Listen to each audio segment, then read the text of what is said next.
कला सही कहने लगा, जीव का बड़ा स्वभाव होता है। तब ऐसी घड़ी परमार्थी सेवा भी मिलती है। ऐसे सेवा के बारे में बहुत तो कहा नहीं गया, लेकिन यह परमार्थी सेवा सभी सेवाओं से बड़ी है। देखा कि सबसे सेवक धर्म कठोरा, सेवक चले धर्म मजबूरा। सेवक वही जो करे सेवकाई और करे सो करे। इतना बड़ा महत्व सेवक, लेकिन वो तो सेवा अपने स्वार्थ के निमित्त होती है। थोड़ा बहुत लोगों को मिला मिलता है, जैसे परिवार की सेवा और बाल बच्चों की सेवा करते, ये तो आपके स्वार्थ की। समाज और देश की सेवा जो करते हैं उनको भी लोग लालच होता है कुर्सी का, अधिकार का और पद का। लेकिन जो ये संत मत में जो संत महापुरुषों ने सेवा रखी है वो परमार्थी सम्मान सेवा, यानी सेवा से जो करते हैं उनका कोई किसी तरह का लोभ लालच नहीं होता, कोई स्वार्थ उनका नहीं होता। वो तो केवल हुक्म आदेश का पालन करते, इसलिए उस सेवा का लाभ इतना बड़ा है। जो करेंगे, जो आपने शरीर इंद्रियों से बुरा या पाप कर्म जो भी हो गया उसकी अदायगी हो जाएगी। कैसे हो जाएगी? क्योंकि जो आप सेवा करते हैं उसमें तुम्हारा निजी स्वार्थ नहीं। ये जो भूमि आप तैयार कर रहे हो, ये भूमि वो है 88,000 ऋषियों की तपोभूमि है, जो विश्व में कहीं नहीं है। कहीं आप चले जाओ, बड़े बड़े तीर्थ मूर्त सब बने हुए हैं, लेकिन ये लाभ भूमि का कहीं पर नहीं है। इसमें गोस्वामी जी महाराज को रामचरितमानस में लिख के बताना पड़ा। ये भूमि वो भूमि है तीर्थ वर नैमिष विख्याता, अति पुनीत साधक सुजाता। ये नैमिषारण्य तीर्थों का महातीर्थ है, अति पावन पवित्र है। इसका लाभ किसको मिलेगा? कहते पंडा पुजारियों को नहीं, स्वार्थी लोभी लालचियों भोगी विलासियों के नहीं, साधक सुखदाता। जब इस भूमि पर किसी संत के साधक नाम की साधना करेंगे उनको इस भूमि का लाभ मिलेगा। यहाँ कितने गांव बस गए, कितने शहर कस्बे बस गए, लेकिन जो लाभ यह 88,000 ऋषियों की तपोभूमि का है वो लाभ किसी को नहीं मिला। उस लाभ को पाने के लिए इसी जमीन का चुनाव किया गया। जमीन तो हिंदुस्तान में बहुत है, कहीं ली जा सकती थी, तो ये जंगल को खरीदा जा रहा। ये नाले और तरह तरह मतलब उबड़ खाबड़ ये जमीन क्यों ली जा रही, इसका कारण क्या है वो आप नहीं जानते। इसमें ऋषि मुनियों की तपस्या का लाभ छिपा हुआ है। इन जंगलों में, इस भूमि में 88,000 ऋषियों की तपस्या का लाभ छिपा हुआ है। वो लाभ किसी संत के साधक के लिए लिखा, सबको नहीं मिलेगा। खेती करने वाले, मकान बनाने वाले, गांव बसाने वाले, शहर कस्बा बसाने, इनको नहीं मिलेगा। इसको मिलेगा साधक सुखदाता, साधकों को सुख देने वाली, शांति प्रदान करने वाली, सर्व रोग निवारण ये धरती है, ये ऋषि मुनियों की है। इसलिए धरती का चुनाव किया गया और आप इस भूमि को समतल बना रहे हो। इसके लिए आगे आने वाली पीढ़ी, तो आगे लोग आ रहे हैं करोड़ों की संख्या में, वो इसी भूमि पर बैठकर सिमरन ध्यान भजन करेंगे, सत्संग सुनेंगे, सेवा करेंगे। ये लाभ तुमको मिलेगा क्योंकि व्यवस्था तुम्हारे द्वारा बनाई जा रही है। ये परमार्थी लाभ कहीं नहीं। अभी लोग परमार्थी लाभ जानते ही नहीं है। जब तक संतों के परमार्थी वचन नहीं सुनेंगे, परमार्थी लाभ इनकी समझ में नहीं आएगा। स्वार्थी लाभ तो सब जान गए और स्वार्थ में जुटे पड़े हो, लेकिन जो स्वार्थ तुम्हारे साथ जाने वाला नहीं, अंत समय में तुम्हारे काम आने वाला नहीं है, तुम लेकर जा सकते नहीं हो। इसलिए संत महापुरुषों ने जब कलयुग में वो आए तो उन्होंने रास्ता खोला कि आखिरकार साथ क्या जाए, वो कौन सी चीज, कौन सा सामान, कौन सा कर्म, कौन सी सेवा है जो साथ जाएगी। तब ये परमार्थी श्रमदान सेवा की भूमिका बनाते। ये ऐसी भूमिका है, इसमें आगे आने वाले भविष्य में लाखों लोग लाभ उठाएंगे। ये छोटा मोटा तुम्हारा परिश्रम नहीं है, इस परिश्रम को कोई लिख पढ़ नहीं सकता। ये तो इतना बड़ा लाभ, इसलिए आपको ये मौका दिया जा रहा है। अब ये आसपास वाले बेचारे को जानते हैं, क्या मालूम ये किसकी तैयारी हो रही है, आगे आने वाले किस समय की तैयारी हो रही है, इनको तो मालूम नहीं कुछ। बेचारों को कभी जानकारी मिली नहीं है, किसी ने जानकारी दी नहीं है, कोई परमार्थी सत्य का जानकार है नहीं जो आपको बताएगा, समझाएगा और परमार्थ सेवा कराकर परमार्थी लाभ आपको दिलाएगा। इसलिए जो समय से आप कर रहे हो ये बहुत ही बात। दुनिया के लोग देखते रह जाएंगे, तुम धीरे से अपना काम बना लो। अगर यहाँ के लोग जगह दिए जाए तो तुम्हें बैठने की जगह नहीं मिलेगी, फिर तुमको ये लाभ नहीं मिलेगा, ये सब लाभ लूट ले जाएंगे। तो इनको बाद में रखा, जब कुदरत की मार पड़ेगी तो इसको चुटकी में जाते भागते चले जाएंगे। अभी समझाने बताने से नहीं, जैसे कुदरत ने मार लगाई भागते चले जाएंगे, लेकिन उस समय ये सेवा नहीं मिलेगी, न इस सेवा का लाभ मिलेगा। केवल पछता के रो के आंसू बहा के रह जाओगे। अभी मौका है, अभी समय है, तो तुम्हारी समझ में नहीं आ रहा। क्यों समझ में नहीं आ रहा? विनाशकारी विपरीत बुद्धि, जब जिनका पापों का घड़ा भर गया, गंदे खान पान, गंदे कर्मों का, हिंसा का, चोरी डकैती का, बलात्कार का, झूठ सच कपट बेईमानी का जो गड़ा भर गया है वो फूटने को।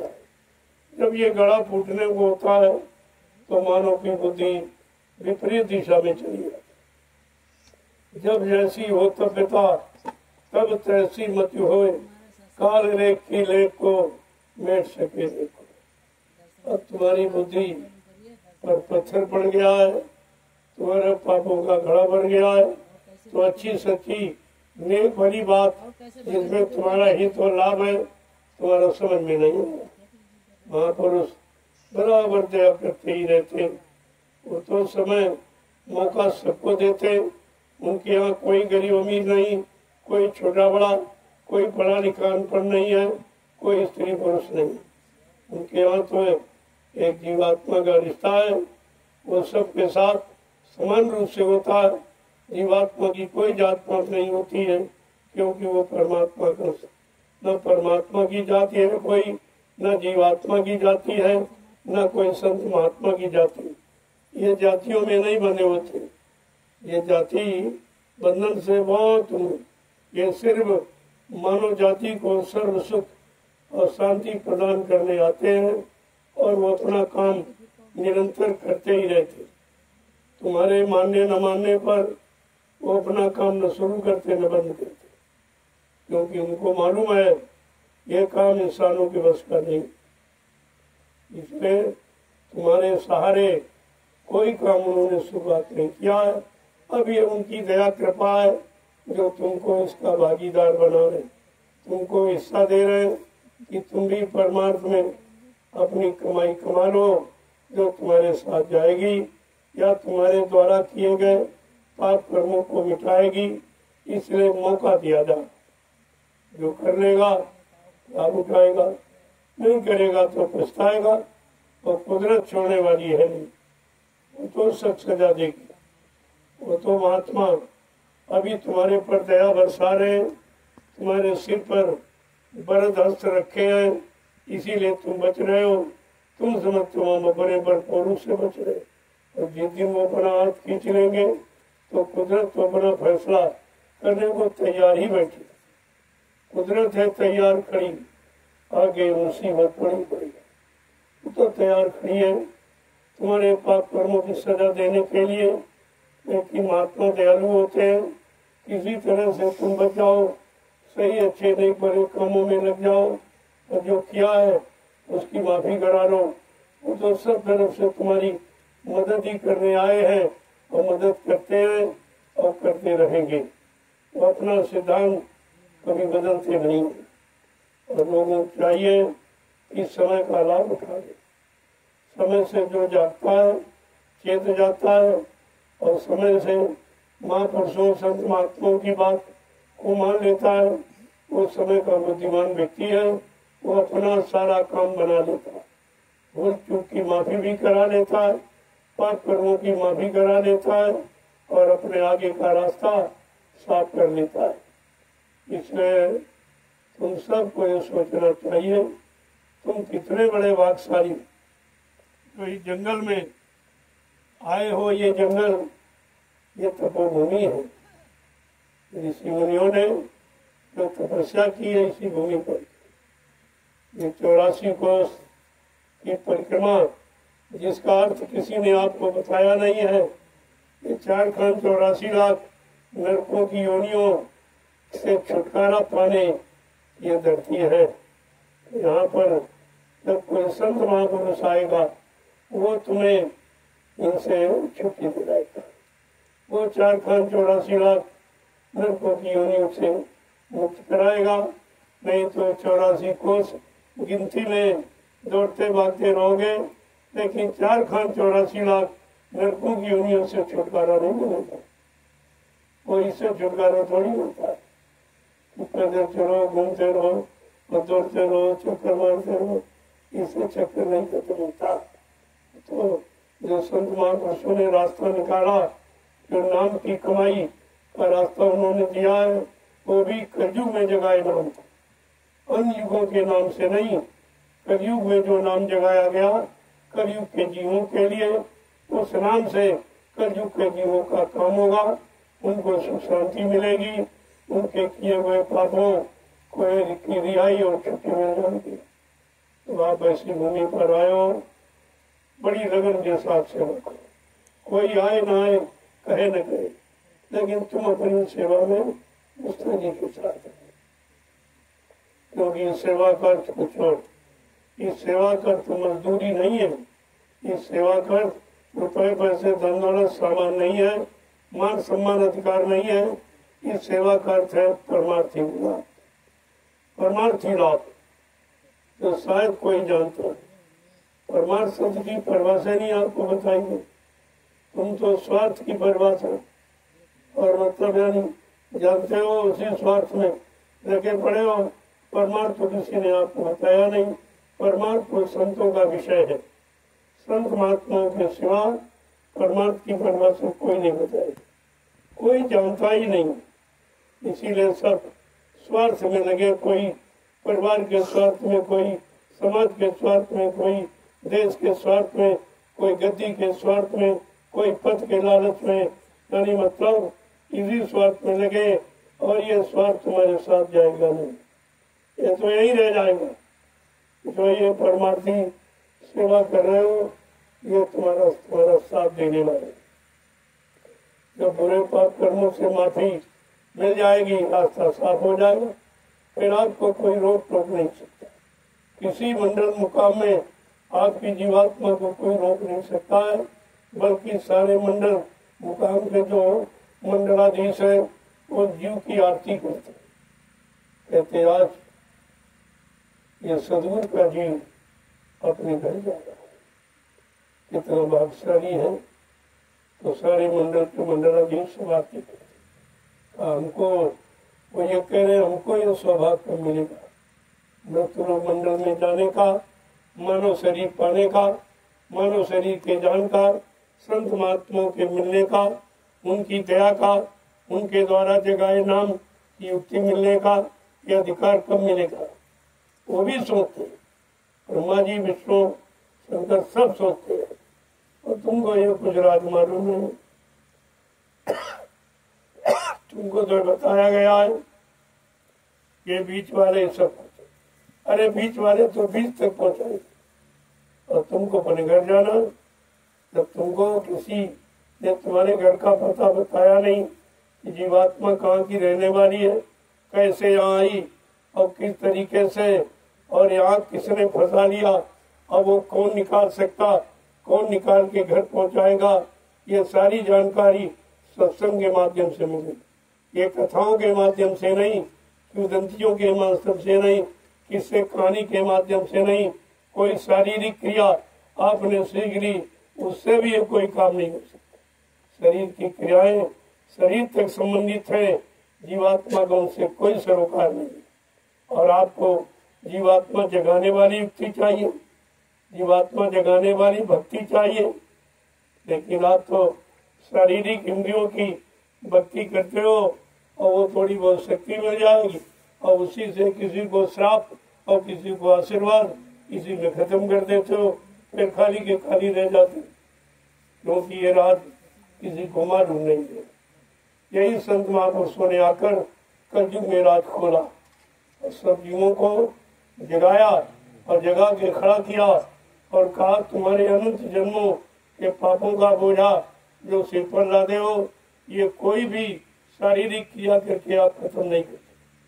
चाहे पूजा पाठ हो, चाहे तीर्थ व्रत हो, हवन जप यज्ञ, गंगा स्नान, तीर्थ मुहूर्त, ये कुछ भी हो, ये जीवात्मा पर जो लदे कर्म कर्जे के कोई उतार नहीं सकता, ये उनका काम नहीं और आपको यही तक सीमित है। दूसरे नाम तक आपको बताया गया और तुम्हारी पूरी मंजिल है 5 नाम और 2 नाम तक सीमित। दूसरे नाम तो ब्रह्मा विष्णु महादेव और राम कृष्ण सब दूसरे नाम तक सीमित है, यही तक इनकी पहुंच है, यही उनकी मंजिल है। लेकिन तुम्हारी जीवात्मा की असली मंजिल 5 मुकाम होगी। जब 5 मुकाम को क्रॉस करोगे तब अपने घर पर आप पहुंचोगे। वो असली स्थान है, वो असली धाम है, उसी को परम धाम कहते हैं, उसी को अनामी धाम कहते हैं। जब तक वो नहीं मिलेगा तब तक जीवात्मा को शांति नहीं मिलेगी। आपको ये सब जानकारी सत्संग से लेनी चाहिए। इसलिए मैंने 12 वर्ष से लगातार हिंदुस्तान में घूम घूम कर यही संदेश दिया है कि तुम्हारा असली मानव कर्म क्या है, तुम्हारा असली मानव धर्म क्या है, तुम्हारी असली मानव जाति क्या है, ये सब जानकारी दी गई। लेकिन इतनी पुरानी तुम्हारे पर कर्मों की काली गंदगी चढ़ी है, ये अच्छी सच्ची बात तुम्हारी समझ में नहीं आती। इतनी ज्यादा गंदगी में तुम विपायमान हो गए कि आपकी समझ में नहीं आ रहा कि अच्छा सच्चा रास्ता था। रास्ता सरल है, लेकिन लोगों ने इतने झंझट और झगड़े लगा दिए और इतनी अटकलें और बाधाएं लगा दी कि आप उस तरफ जाना ही नहीं चाहते, जाना पसंद ही नहीं करते, जबकि रास्ता सीधा। वहाँ जाने के लिए कोई कठिन रास्ता नहीं है, बीच के रास्ते अटकलें हैं, ये बाधाएं हैं, ये सब रोकेंगे कि अरे भाई क्यों ऊपर जा रहे हो, यही तक सब कुछ है, ये बहकाने वाले हैं बीच में, इन्हीं को ठग कहा गया। ये सब बैठे हुए और ये लोगों में आपको रोक लेंगे। अगर सतगुरु का जीव नहीं है तो सतगुरु की शक्ति का पावर नहीं है, नाम का पावर उसके अंदर नहीं है, नाम दान की शक्ति नहीं है, तो जीव को ये सब रोक लेंगे। अगर नाम पावर है तो ये सब झुक जाएंगे, प्रणाम करेंगे, सतगुरु के जीव की आरती करेंगे कि आज सौभाग्य से सतगुरु का जीव अपने घर जा रहा है। हम लोग यहीं पड़े हैं, यहीं भोग रहे हैं, जाने का मौका कब मिलेगा, कब मृत्युलोक में जाने का मौका मिलेगा, कब मानव शरीर का मौका मिलेगा, कब मानव शरीर के जानकार संत महात्मा फकीर मिलेंगे, उनकी दया मिलेगी, उनके द्वारा जगाए नाम का आधार मिलेगा, नाम की शक्ति मिलेगी, नाम की भक्ति मिलेगी, तब हम मुक्ति पाकर अपने घर जा सकेंगे। ये सब जानकारी आपको रखनी चाहिए। और ये कहीं आपको तुम कहीं चले जाओ, ये सत्संग, ये असली सत्संग, ये सत्य का संग है, ये सतलोक सचखंड अनामी धाम जाने का सत्संग है, ये जीवात्मा को सच्चाई देने वाला सत्संग है। इसलिए सत्संग की आवश्यकता कलयुग के जीवों के लिए अति अनिवार्य है। अब आपके सामने जीवन रक्षक गुरु पूजा महान पावन पर्व होने जा रहा है, जो कार्यक्रम 19 जुलाई से 24 जुलाई तक रखा गया। आप उसमें अनोखा संदेश सुनेंगे, तो किसी ने कभी नहीं बताया। जो 4 वेद 18 पुराणों में, 19 उपनिषदों में, 36 ऋचाओं में भी नहीं है, बाइबल पुराणों में भी नहीं है, वो संदेश आपको 19 जुलाई से 24 जुलाई तक सुनने को मिलेगा। आप इसको सुनिए, तब तुम्हारे अंदर जागरूकता होगी, कुछ चिंता होगी कि हम कहाँ फंस गए, हमारा रास्ता किधर है, हम किधर से आए हैं, कैसे उधर जाएंगे। ये जानकारी तब आपको होगी, तब आपको पछतावा होगा, चिंता होगी आखिरकार हम अपने सच्चे रास्ते पर कब चलेंगे। ये तो जितने रास्ते हैं ये सब अटकाने वाले 4 खान 84 लाख नरकों की योनियों में बार बार जन्म और मरण ये दिलाने वाले हैं। ये तो घर पहुंचाने वाले रास्ते नहीं। जब सत्संग सुनोगे तब आपकी समझ में सच्चाई का ज्ञान होगा, सत्य का ज्ञान होगा, सतलोक सचखंड अनामी धाम की महिमा तुम्हारी समझ में आई। जय गुरुदेव, जय गुरुदेव, जय गुरुदेव, जय गुरुदेव, जय गुरुदेव। जय गुरुदेव। प्रेमियों कलयुग में जब संत पधारे, उन्होंने सत्संग की चर्चा की। उन युगों में कथा वार्ता सुनाई जाती, शुभ कर्म करने की। शुभ कर्म से क्या होता है? मान मिलता है, सम्मान मिलता है, सामान मिलता है, और भजन करने से भगवान मिलता है। ये दोनों रास्ते अलग हैं। अब तुम्हें सोचना चाहिए कि भगवान से मिल रहा है कि सामान और सम्मान से मिल रहा है। ये निर्णय तुम्हें लेना चाहिए, क्योंकि सामान और सम्मान ये जितना भी ये काल माया का, ये तुम्हारे साथ जाने वाला नहीं है, तुम्हारे अंत समय तक काम आने वाला नहीं है, तुम साथ लेके नहीं जा सकते हो। लेकिन जो भजन का रास्ता संत महापुरुषों ने रखा है वो तुम्हारे साथ जाने वाला है। ये नाम की कमाई तुम्हारे साथ जाए, दाम की कमाई यही छूट जाए। अब ये दाम मिला है तो उसे परमार्थ करना है। ये धन परिवार के पालन पोषण के लिए और धर्मार्थ के लिए मिला।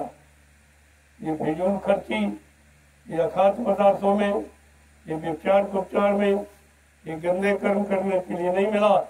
नहीं तो माया भी आपको सजा देगी। माया भी खुश होती है जब माया को किसी धर्मार्थ में लगाया जाता, परमार्थ में लगाया जाता। वैसे तो इस समय सब दुरुपयोगी कर रहे, शराब में तो धन बर्बाद कर रहे, मांस वगैरह में तो बर्बाद कर रहे, झूठ छल बेईमानी में, घूस और रिश्वत में, मार और काट में, यानी मतलब इसी में तुम्हारा सारा धन जा रहा। इसकी सजा अलग मिलेगी। ये माया के लोक में जीवात्मा पहुंची कि तुम माया सजा देगी। तो नहीं, मेरा गलत जगह प्रयोग किया, गंदे कामों में प्रयोग किया, गंदे कर्मों में खर्च किया, तो वो भी सजा आपको देगी। क्योंकि माया भी मिली है तो परिवार का पालन पोषण और समाज देश की सेवा, इसके लिए और दोनों काम कर लो तो आपका कर्म खत्म हो जाए, कर्जा खत्म हो जाएगा। ये दोनों काम करने के लिए मिला है। लेकिन अभी तक ये सत्कर्म के बारे में किसी ने आपको बताया ही नहीं कि माया का खर्चा कहाँ करना, प्रयोग कहाँ करना चाहेगा, क्योंकि माया भी आपको एक अच्छे काम के लिए मिली। कोई जरूरी कि तुम माया पाके बुरे ही काम करो, धन पाकर बुराई खान पान करो और बुरे कर्म करो, इसके लिए तो नहीं मिली। अरे भाई अच्छे काम के लिए और अच्छे कर्म के लिए तो भी आपको मिली है। लेकिन कितने लोग यानी हिंदुस्तान के विश्व में ऐसे हैं जो माया का सदुपयोग करते, सब बुरे कामों में करते, सब बुराइयों में बर्बाद करते। यह जाए सजा पर आत्माएं, इनकी जीवात्माएं अभी हजारों बार नरकों में जाएंगी, बेचारी पछताएंगी, रोएंगी, कहेंगी संत महापुरुषों का दर्शन दीदार नहीं मिला, वो उनको मिले नहीं, उनकी दया मिली नहीं, तो मतलब यानी कितना पश्चाताप होता। और आपको मिला तो आप कीमत नहीं समझते, आपको भी पहचान नहीं, आप भी जानकारी नहीं कर पा रहे हो। लेकिन धीरे धीरे ये जबरदस्ती आपको सेवा में लगाया और आपको अभी सेवा का शारीरिक लाभ भी दिया जाए। तमाम तरह की बीमारी जो लाइलाज दवा डॉक्टर वैद्य हकीम नहीं ठीक कर सकता है, वो परमार्थी सेवा का काम करें। लेकिन आते जाते ये नहीं एक बार आए लाभ मिल गया, फिर दूसरे करने के बाद फिर जब मैं ब्याज किया आपको देना पड़े, वो मैं ब्याज का आपका लागू हो गया। इसलिए आते जाते रहो, जहाँ संबंध जोड़ते हो, अगर साथ दूसरा न जाओ तो सब रिश्ता ही टूट जाता है। लोग कहते तो रिश्ता चलाना नहीं चाहते, और तुमने ये कितना बड़ा रिश्ता परमार्थ का जोड़ा है, आत्मा परमात्मा के मिलन का, तो इस रिश्ते को कोई महत्व नहीं देते थे। कभी आए कभी नहीं आए, कभी गायब हो गए सारों नहीं आए, तो रिश्ता ऐसे रहेगा, ऐसे रिश्ता मजबूत रहेगा, ऐसे भाव विचार तुम्हारे मजबूत रहेंगे और तुम मजबूती से टिक पाओगे और लाभ प्राप्त कर पाओगे। ये सब समझना चाहिए। तो धीरे धीरे जब सत्संग में तुम लोग सुनोगे तो तुम्हारी सुनोगे। अब की बार विशेष सत्संग होगा 19 जुलाई से 24 जुलाई तक, जो जीवन रक्षक गुरु पूजा महान पर्व पर ये कार्यक्रम आध्यात्मिक सत्संग का होने जा रहा, ये बड़ा जीवनदायी होगा। तो आपने कभी नहीं सुना होगा तो सुने को मिलेगा। धीरे धीरे अब उसी तरफ आपको ले जाया जा रहा जहाँ की जरूरत है, यहाँ फंसने की, यहाँ रहने की, यहाँ बार बार जन्म मरण के चक्कर में आने की जरूरत नहीं है। अब आप सबको अपने घर जाने की जरूरत है, इसलिए रास्ता बदलना पड़ेगा। इस रास्ते में तो आप फंस रहे हो, झगड़े झंझटों में, स्वार्थ लोभ लालच में, भोगों में, भोग के रोगों में, यहाँ सब कुछ मिलने वाला है नहीं। आप जरा सा अपना रास्ता बदलो, अपनी असली मंजिल की तरफ तैयारी करो। इसलिए मैंने 1 महीने का साधना शुरू रखा, उसमें साधना संबंधित साधना कराई जाएगी, सामने बैठा कर, और सत्संग रूबरू फेस टू फेस सुनाया जाएगा, और इसके बाद सेवा भी कराई जाएगी। ये तीनों काम तो अध्यात्म के स्तंभ है मूल, सत्संग करो, सेवा करो और भजन करो। ये तीनों रास्तों की जानकारी और तीनों रास्तों का लाभ आपको सावन के महीने में एक साधना शिविर लगने जा रहा है। उसमें लोगों को एक नवीनतम संदेश जीवात्मा के जागरण का दिया जाएगा, जो संत महापुरुषों का बताया हुआ।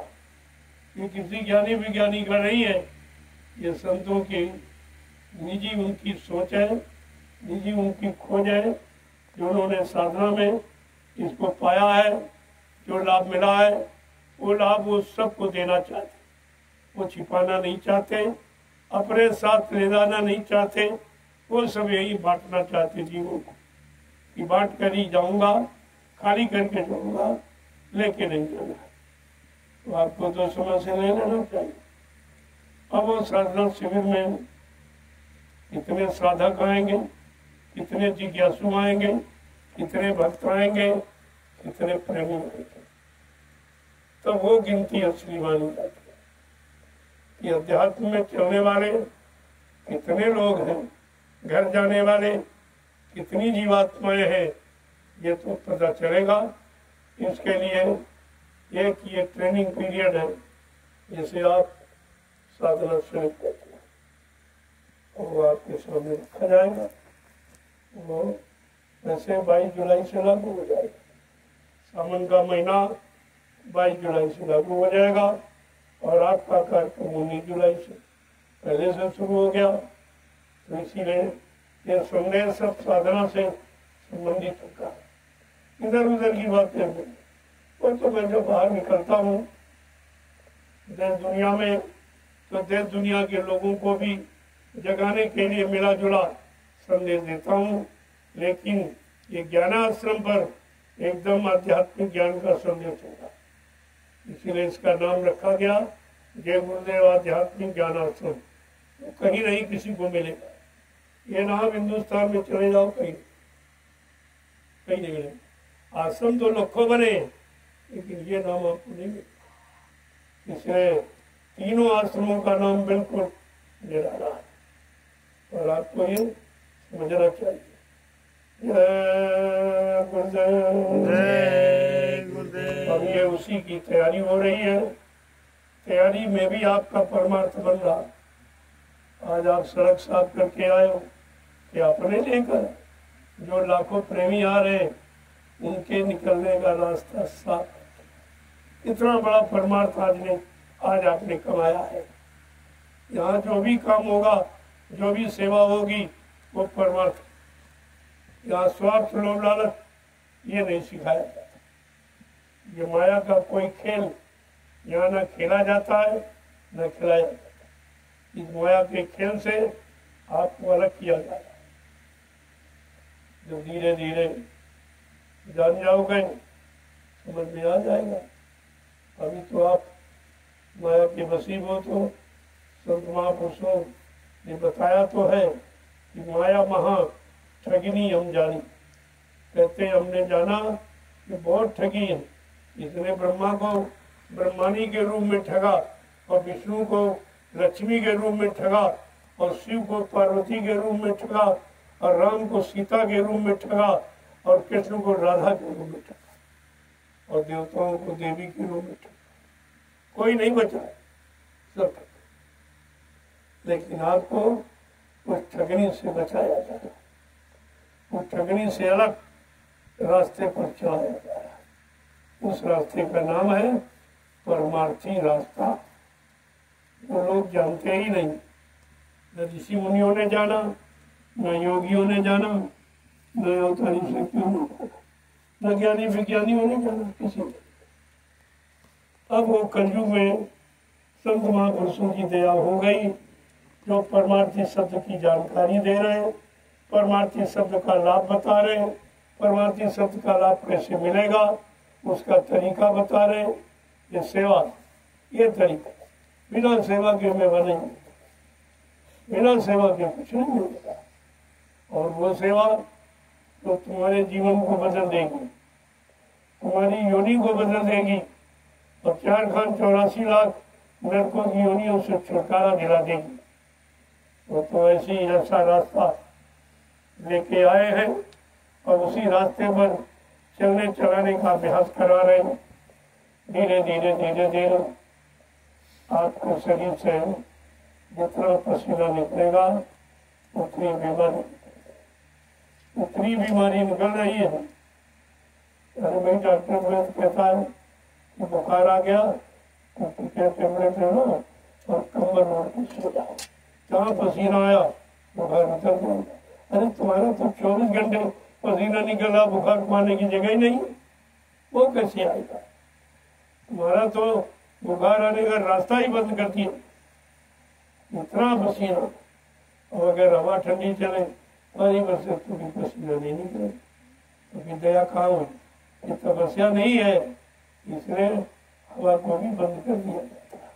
लेकिन मस्त पैदा कर दी जाती, खूब पसीना निकले, सब कपड़े भीग जाए, और फिर जब थोड़ी सी हवा चलेगी तो आपको कितनी ठंडक महसूस, ठंडक कितनी महसूस।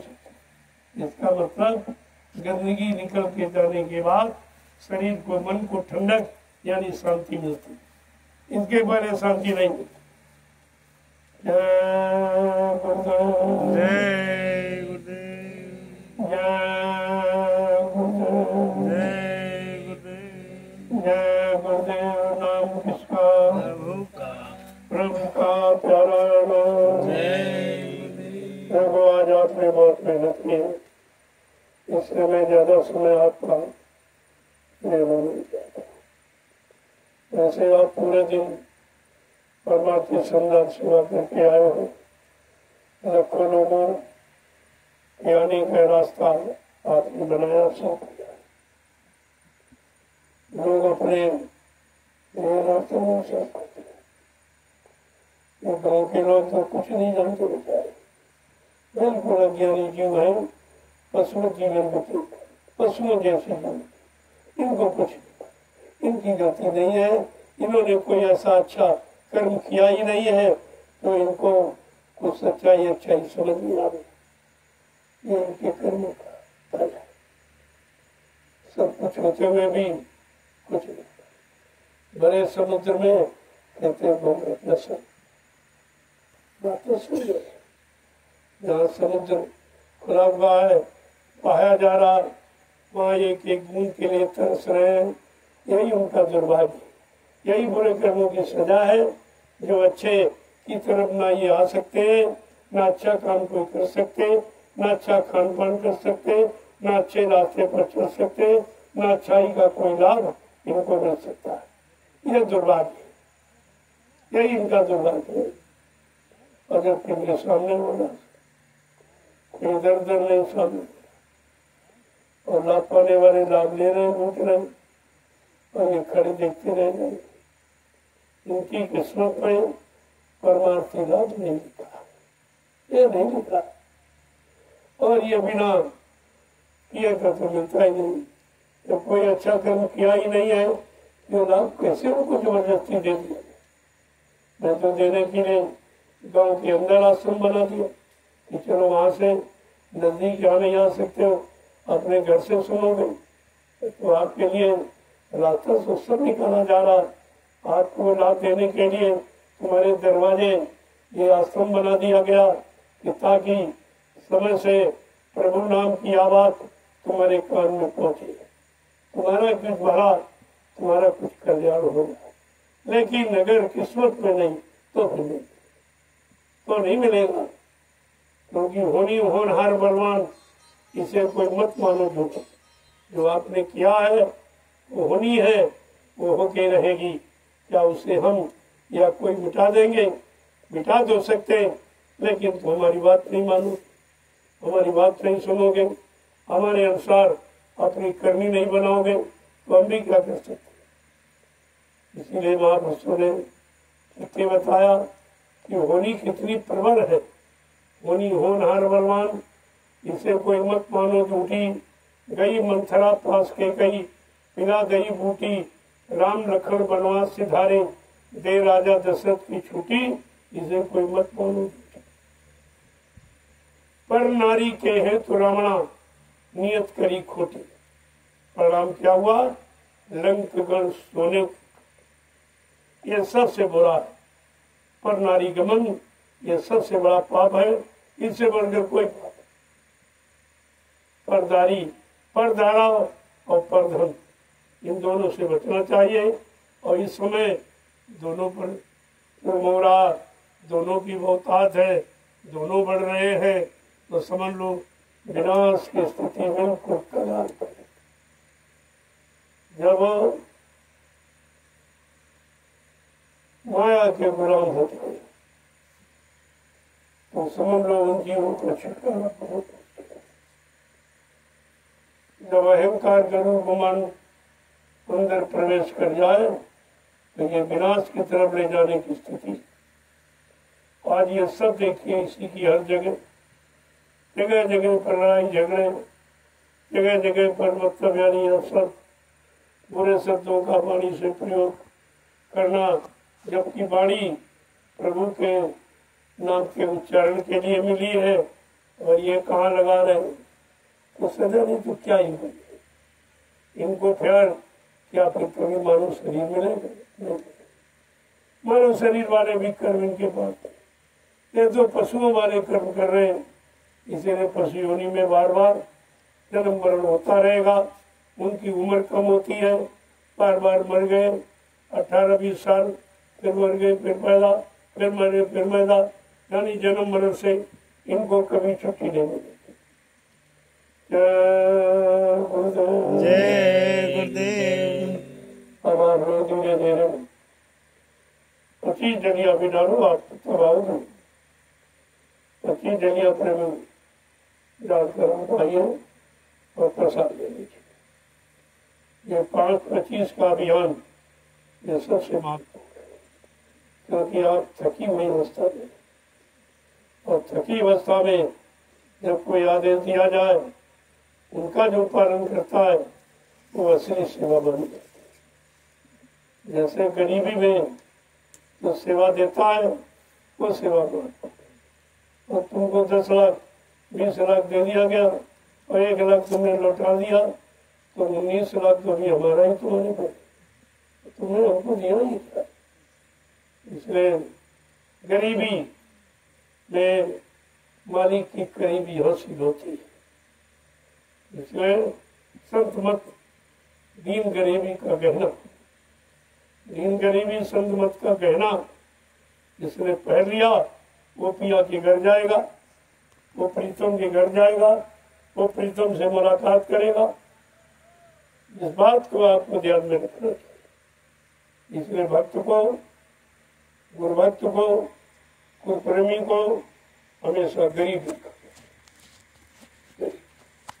जब गरीबी आएगी, गरुड़ गुमान घुमंड अपने आप समाप्त हो जाएगा, अपने आप चला जाएगा। क्योंकि जब गरुड़ गुमान रहता है तभी अकड़ रहती, तभी क्रोध आता, तभी आपके अंदर हर एक को सताने की, दागने की, लड़ने झगड़ने की भावना रहती। इसलिए संत महापुरुषों ने अपने भक्तों को दीन और गरीब रखा। कहा दीन गरीब इधार तेरे भले की कहूँ, मान प्रतिष्ठा छोड़ तेरे भले। ये दोनों चीजें अगर जिसने ये गहना पहन लिया उसको तो कोई रोक ही नहीं सकता, उसके पिया पी तुमसे मिलने से उसे कोई नहीं। जय गुरुदेव। जय गुरुदेव। अब आप ये 25 जलिया का अभियान पूरा कर लो और आ जाओ आज की सेवा का जो प्रसाद करो। सेवा के बाद जो प्रसाद मिलता है वो दवा का काम होता है, असली दवा है। इससे कोई कष्ट मुसीबत आपके पास नहीं हो सकती, लेकिन सेवा से ऊपर जाओगे तो फिर दया से ऊपर। सेवा से ही दया। सेवा सेवा 3 बार बोलो क्या होता है? सेवा सेवा से जिससे मालिक मिल जाए, जिस सेवा से मालिक मिल जाए वो असली सेवा। चलो प्रेमियों, जल्दी से बड़े प्रसन्नता उत्साह के साथ ये 25 जलियां जानिया, इसमें 20 तुम्हारी 5 हमारी, क्योंकि मैं तो बुढ़ा हो गया और ये सेवा हमारी से नहीं हो पाती। वैसे मैंने बहुत सेवा किया, ये मथुरा समय से नहीं बना, बहुत सेवा, उतनी सेवा तो आप कर नहीं सकते। 12-12 घंटे लगातार घोड़ा चलाया है और जलिया ढोई है। इतने बड़े बड़े यानी गड्ढे जिसमें हाथी डूब जाए, इतने बड़े बड़े गड्ढे काटे गए हैं। ये मथुरा आश्रम ऐसे नहीं बना, बड़ी मेहनत से।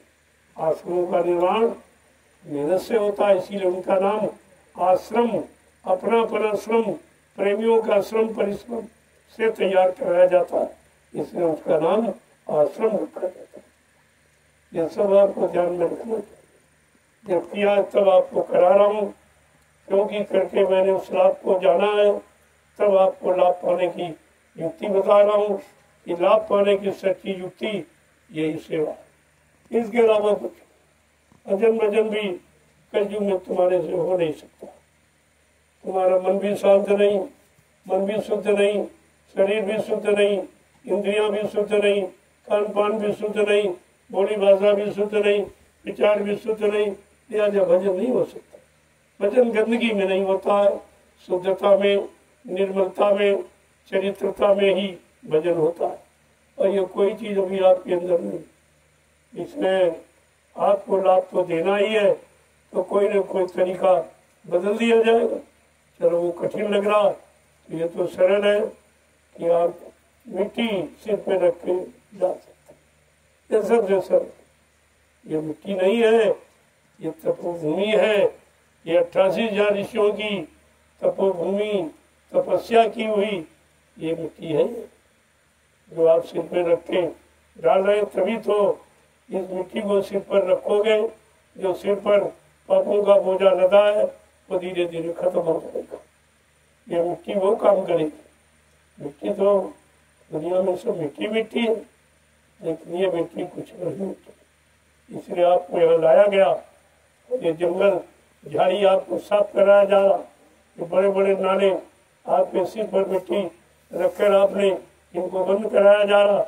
ये छोटी मोटी सब जो इंसानों के बस की नहीं। तभी मैं आपसे कहता हूँ, ये काम नहीं इंसान का, ये काम है प्रभु का। प्रभु की दया तुम्हारे पर हो रही, इसलिए तुम्हारे अंदर शक्ति आ गई है, सेवा भाव आ गया, तो तुम ये काम कर रहे हो। ये तुम्हारे बस का भी नहीं था। बिना दया के कुछ नहीं कर सकते। ये दया ही आपसे काम ले रही है। दया आपको शक्ति प्रदान कर रही, आपको बल प्रदान करती है, तब आप सेवा में लगो। जय गुरुदेव। देखो कार्यक्रम की तैयारियां, क्योंकि अब मात्र 4 दिन आपको पास चलेगा, सारी तैयारी होनी है। इसलिए ये जो मिट्टी आप डाल रहे हो, ये आपका आध्यात्मिक सत्संग मैदान है। ये सत्संग स्थल एक नई जगह पर आध्यात्मिक सत्संग की शुरुआत होने जा रही है। इसलिए जमीन का चुनाव किया गया। किसी को नहीं मालूम था ये जमीन कभी सत्संग स्थल के काबिल बनेगी, ये बात किसी को। तत्काल आपको मिली और मतलब तुरंत आपको सेवा मिल गई, और सेवा के द्वारा आपने इसको सत्संग का रूप दे दिया। ये बहुत बड़ी बात है। और यहीं पर आध्यात्मिक सत्संग चर्चा होती है, जो सारे हिंदुस्तान क्या ये विश्व में फैलेगी। क्योंकि अपनी बार विदेश के लोग भी आए, उनको भी खबर लग गई है। ये जो बच्चे उकू के द्वारा जो सीधा प्रसारण कर रहे हैं, ये सारे विश्व में जा रहा, लोगों को ये जानकारी मिल रही है कि ये तो काम हिंदुस्तान में कहीं नहीं, ना कोई राजनीतिक करने वाला, ना कोई धार्मिक संदेश सुनाने वाला, कथा वार्ता सुनाने वाला, ये तो काम कोई नहीं कर रहा, ये संदेश कोई नहीं दे रहा, और ऐसी सेवा किसी ने न कराई है, न कोई करा पा रहा। ये अजीबोगरीब परिवर्तन है, और लोग नहीं समझ पाएंगे और परिवर्तन हो जाए। पहले भी आपसे कहा था कि सत्संग करते करते परिवर्तन करके दिखा दिया जाए। अभी वो परिवर्तन मारकाट हिंसा का नहीं, ये कलयुग का परिवर्तन है और सब सद्गुरु की दया का परिवर्तन। इसलिए दयालु कभी मारकाट हिंसा नहीं करते, वो रहम करते। इसलिए वो अपनी वैचारिक क्रांति के द्वारा हिंदुस्तानी ने सारे विश्व में परिवर्तन करके दिखा दिया। आप थोड़ा सा इंतजारी करिए, क्योंकि परिवर्तन बगैर इंतजारी के होता ही। इनको आप भगवान कहते हो, जो देशी प्रदेशी परिवर्तन के लिए आए। भगवान राम, उनको 14 वर्ष चाहते तो अयोध्या से फौज ले जाकर रावण पर चढ़ाई करके मार देते, लेकिन नहीं। इतिहास इंतजारी के द्वारा बनता है। 14 वर्ष इंतजारी की कहाँ, जंगल अयोध्या में गद्दी पर बैठ के नहीं, घर गृहस्थी में नहीं, जंगल। ये इंतजारी का समय 14 वर्ष की थी और आपको 12 वर्ष हो गए। बात को समझी जाता है। अभी 2 वर्ष बाकी। फिर संतों का वर्ष कुछ और होता, उनकी गणना गिनती कुछ अलग, वो सांसारिक तौर की गणना गिनती नहीं होती, इसलिए उनके बारे में कोई सुनता नहीं। उन्होंने कार्य नहीं, मैंने परिवर्तन का सारा मसाला बना दिया, लेकिन तुम तो उसके काबिल बनो। जिस दिन तुम उसके काबिल बन जाओगे ये सब तुमको सौंप दिया जाएगा। और काबिल कैसे माना जाता? अगर बच्चा साल भर पढ़े और अगर इम्तिहान न हो तो वो अपने आप को काबिल नहीं कर सकता। काबिल कौन बनाता है? परीक्षा पर, माने दूसरे की इच्छा पर निर्भर। परीक्षा के बगैर कोई काबिल नहीं माना जाता। इसलिए एक छोटी सी परीक्षा हुई और कोई काबिल नहीं निकला कि जिसके सिर पर ये सज्जू का सेरा बांध दिया जाता। सब आश्रम छोड़ के भाग गए, सब गुरु को छोड़ के भाग गए। यानी मतलब कोई ऐसा गुरु भक्त नहीं निकला जो अपने गुरु को समझता और गुरु की महिमा को जानता और गुरु की शरण में दृढ़ता से पढ़ा देता। ऐसा कोई नहीं निकला। तो फिर ये सेरा सज्जू ने को किसके सिर पर बांध दिया? आपने जो दे रहे हैं वो देर तो हमारे तुम्हारे में है, उनमें देर कुछ है। महापुरुष के यहाँ कोई देर नहीं है, देर तो हमारे तुम्हारे बनने में है कि जितनी जल्दी अच्छे सच्चे ईमानदार चरित्रवान शाकाहारी सदाचारी ब्रह्मचारी बन जाओ उतनी जल्दी ये काम शुरू हो जाए। जय गुरुदेव। अब ये समय जंगलों में छिपने का, मैं उनसे भी प्रार्थना कर रहा हूँ जिन्होंने कलयुग की महिमा को नहीं समझा। ये कलयुग की नियम, ये कलयुग की अवसर नहीं। अब आपको छिपना नहीं है, समाज में खुलकर समाज को नई दिशा देनी है, समाज को सत्य मार्ग पर चलाना है। ये काम आप छिप कर बैठ गए जंगल कंदरा गुफाओं में, ये सतयुग त्रेता द्वापर नहीं है, ये कलयुग। कलयुग के लिए ये कहीं नहीं लिखा। स्वयं अच्छे बनो और समाज को अच्छे बनने का रास्ता दिखाओ। स्वयं अपनी आत्मा का कल्याण करो और तमाम आत्माओं को कल्याण के रास्ते पर चलाओ। ये तुम्हारी जिम्मेदारी। ये छिपकर चोरों की तरह और कायरों की तरह बैठ जाओगे तो सजा पाओगे आप, क्योंकि कलयुग के विधान में नहीं। पहले कलयुग का विधान पढ़िए। जय गुरुदेव। दूसरे में सभी भेदधारी, ताली बार रखने वाले, लाल पीले कपड़े पहनने वाले, मैं सबसे प्रार्थना अपील गुजारिश करता हूँ कि अपने कलयुगी धर्म पर आ जाओ और कलयुग की महिमा को समझो और कलयुग का परिवर्तन होने जा रहा उसमें अपना हिस्सा ले लो। तुम भी दया के पात्र बन जाओ तो आपके लिए अच्छा रहेगा। इसीलिए खुलकर मैदान में संदेश दिया गया, सब जगह सुना दिया गया, अब जंगलों में सुनाया जा रहा। इनमें भी जीव है। ये पेड़ पौधे जो आप काट रहे हो ये भी आप हत्या कर, इनमें भी जीवात्मा, इनको काटने का अधिकार नहीं है। इनको कोई जरूरत हो तो आप उनसे मांग, वो तुम्हारी जरूरत पूरी करेंगे, लेकिन तुम जड़े से समाप्त कर दोगे ये हिंसा मानी जाएगी। काम ले सकते हो, लेकिन जो बार बार पौधा मतलब अपने में शक्ति रखता है यानी पौधा बनाने की, उसके काटने वो तो फिर तैयार कर देगा। लेकिन जो जल समूह से नष्ट हो जाने के बाद दोबारा कभी नहीं वो शरीर पाता है या दे पाता है, ये पाप है, ये पाप है, ये जुर्म है। पहले बात को समझ लो, समझ लोगे तो काम बन जाएगा, नहीं समझोगे तो फंस जाओगे, उलझ जाओगे, नुकसान हो जाएगा।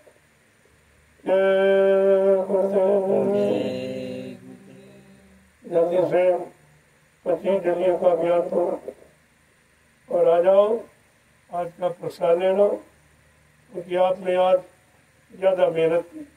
सुबह आप चले गए थे, ये पूरा रोड आपने साथ दिया। ये तो गांव वालों का कर्तव्य है, गांव के प्रधान का कर्तव्य है, लेकिन ये बेचारे सो रहे, इनको कुछ पता ही नहीं है क्या होने जा रहा।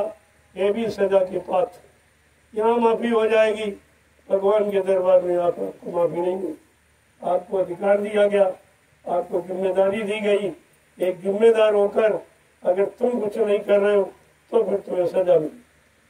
जब यात्री कहीं से गुजरते हैं तो लोग उनका रास्ता साफ करते, उनके रास्ते पर पानी छिड़कते, महिलाएं उस रास्ते को अपनी धोती के आंचल से साफ करते।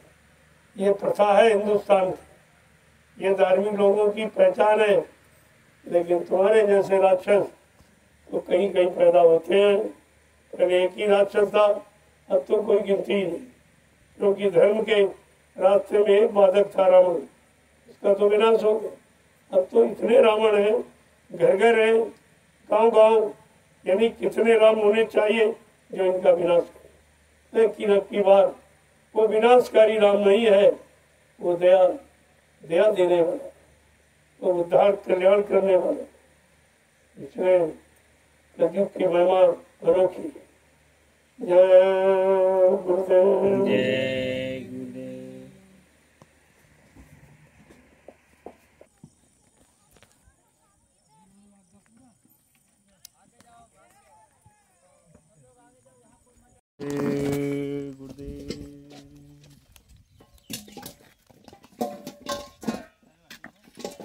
अब रोड निर्माण की सेवा प्रारंभ है। प्रेमी धीरे धीरे अपने वाहन से आ रहे हैं। राष्ट्रीय कार्यक्रम ये गुरु पूजा का महान पावन पर्व 19 जुलाई से 30 जुलाई तक रखा गया है। बारिश से ये रास्ते ख़राब हो चुके हैं, बड़ी गाड़ियां नहीं आ पाएंगी, इसलिए इसमें ईंटों के टुकड़े डालकर रास्तों को मजबूत किया जा रहा है कि अपने प्रेमियों के वाहन आराम से अपने आश्रम पे आ सकें। ये सभी प्रेमी भाई रोड निर्माण सेवा में लगे हुए हैं सुबह से ही।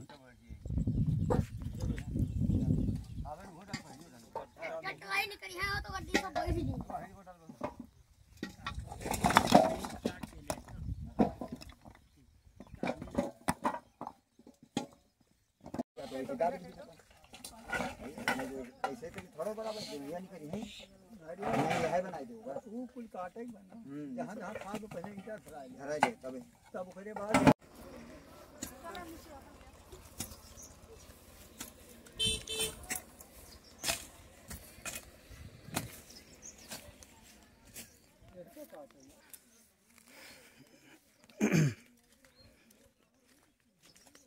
दोपहरी की धूप में, कड़ी धूप है, सभी प्रेमी भाई बहन रोड निर्माण की सेवा में लगे हुए हैं।